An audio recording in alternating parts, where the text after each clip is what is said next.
Ketemu lagi dengan Bu Wahyu dalam mata pelajaran Ilmu Pengetahuan Alam kelas 5, tema 2, dengan judul Alat Pernafasan. Bernafas adalah proses mengambil udara atau oksigen dan mengeluarkan karbon dioksida, uap air, dan energi.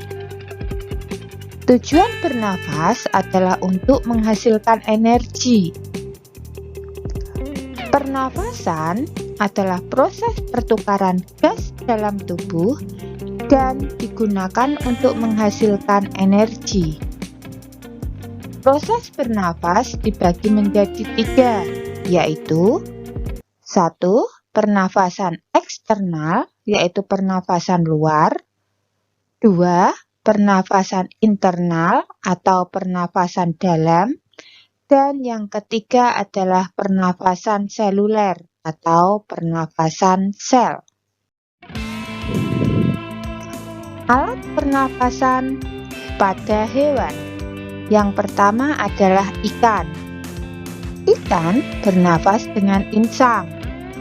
Insang berfungsi untuk menyaring oksigen yang ada di dalam air. Insang berbentuk beberapa lembaran tipis yang terdapat di sisi kanan dan kiri kepala ikan. Ikan bernafas dengan cara membuka mulut dan menutup insang. Oksigen yang masuk lewat mulut menuju insang yang kemudian diserap oleh pembuluh darah pada insang. Saat kantub insang dibuka, ikan akan mengeluarkan karbon dioksida dan air. Berikut adalah ikan dan insang pada ikan.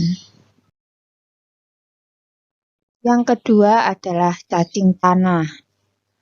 Cacing tanah bernafas dengan kutikula atau selaput bening dan tipis yang ada di permukaan tubuh cacing. Kutikula selalu lembab dan basah.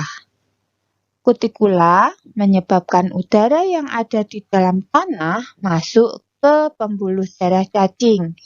Setelah masuk ke pembuluh darah, udara tersebut diedarkan ke seluruh tubuh.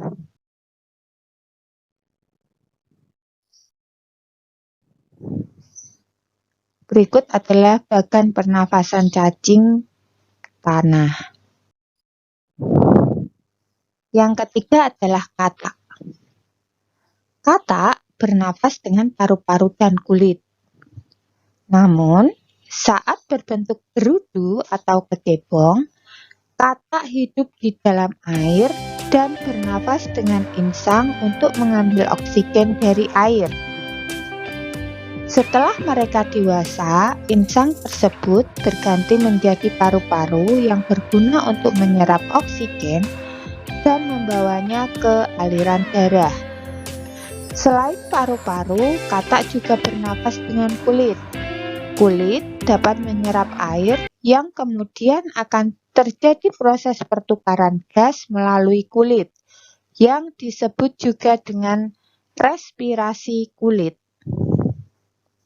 Agar proses pernafasan melalui kulit tetap berjalan lancar, maka katak harus menjaga permukaan kulitnya selalu lembab.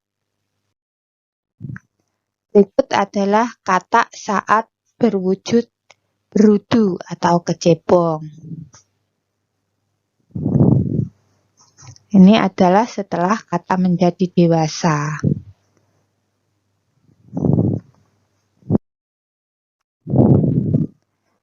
Selanjutnya adalah burung.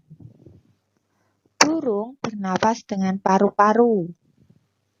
Burung juga mempunyai kantong udara berdinding tipis.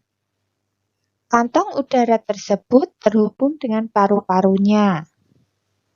Ketika kantong udara dikembungkan, tubuh burung akan menjadi ringan. Kantong udara tersebut juga digunakan burung untuk mengambil oksigen sebanyak mungkin.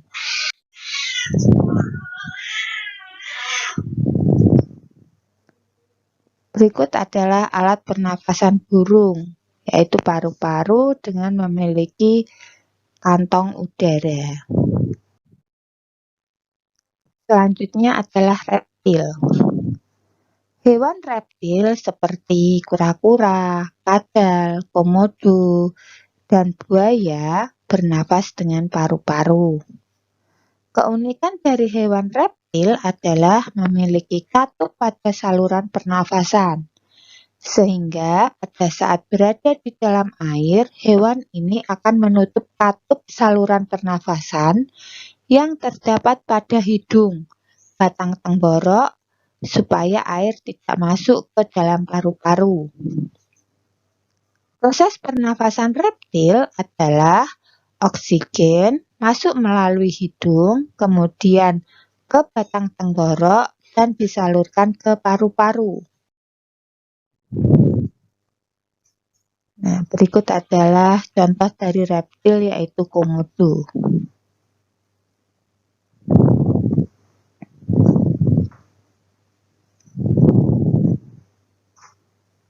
Berikut adalah bakat dari pernafasan reptil.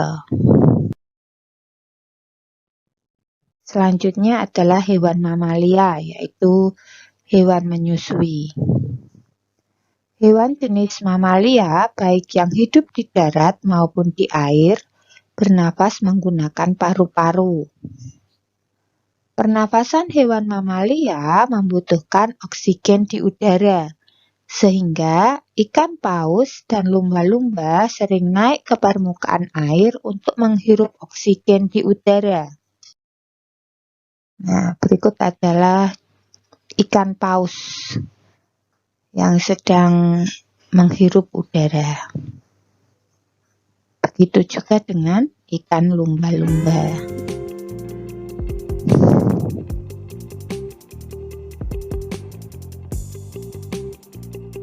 Selanjutnya adalah serangga. Serangga bernafas dengan menggunakan trakea. Trakea merupakan pembuluh-pembuluh halus yang bercabang-cabang, memenuhi seluruh bagian tubuh serangga. Berikut adalah contoh dari serangga.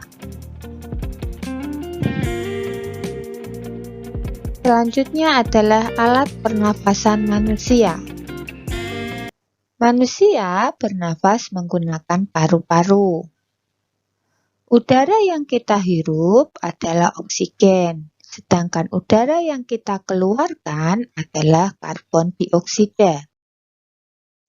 Berikut adalah organ pernafasan manusia yang terdiri dari rongga hidung, laring, trakea, bronkus, bronkiolus, dan alveolus. Berikut adalah penjelasan dari organ pernafasan manusia. Yang pertama adalah hidung. Hidung merupakan tempat masuknya udara dan penyaringan udara tahap pertama. Udara yang masuk rongga hidung disaring oleh rambut hidung. Dalam rongga hidung juga terdapat selaput lendir yang berfungsi menyesuaikan tubuh, suhu, dan kelembapan udara yang masuk. Yang kedua adalah faring. Udara dari rongga hidung mengalir menuju faring. Pada faring terdapat epiglotis yang berfungsi sebagai pembatas antara saluran pernafasan dengan saluran pencernaan. Yang ketiga adalah laring. Dari faring, udara masuk ke laring. Pada laring terdapat pita suara atau selaput udara yang berfungsi mengeluarkan udara. Yang keempat adalah trakea. Setelah melewati laring, udara masuk ke trakea. Pada trakea terdapat rambut-rambut getar yang berfungsi menyaring kembali udara dan mengantarkan udara tersebut ke paru-paru. Yang kelima adalah bronkus, bronkiolus, dan alveolus. Bronkus adalah dua percabangan dari trakea yang menuju paru-paru kanan dan kiri. Sedangkan bronkiolus adalah percabangan dari bronkus. Alveolus adalah ujung bronkiolus yang berfungsi sebagai tempat pertukaran oksigen dan karbon dioksida.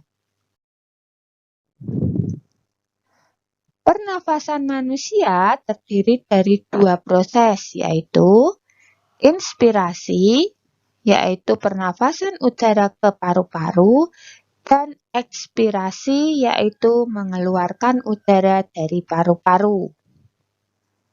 Inspirasi adalah otot antar tulang rusuk berkontraksi. Otot diafragma berkontraksi, rongga dada menjadi membesar, paru-paru juga membesar, dan udara masuk. Nah, berikut adalah gambar proses dari inspirasi.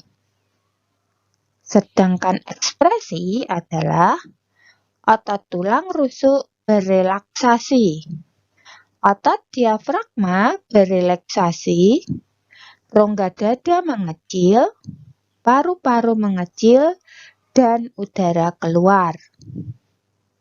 Berikut adalah gambar dari proses ekspirasi. Nah,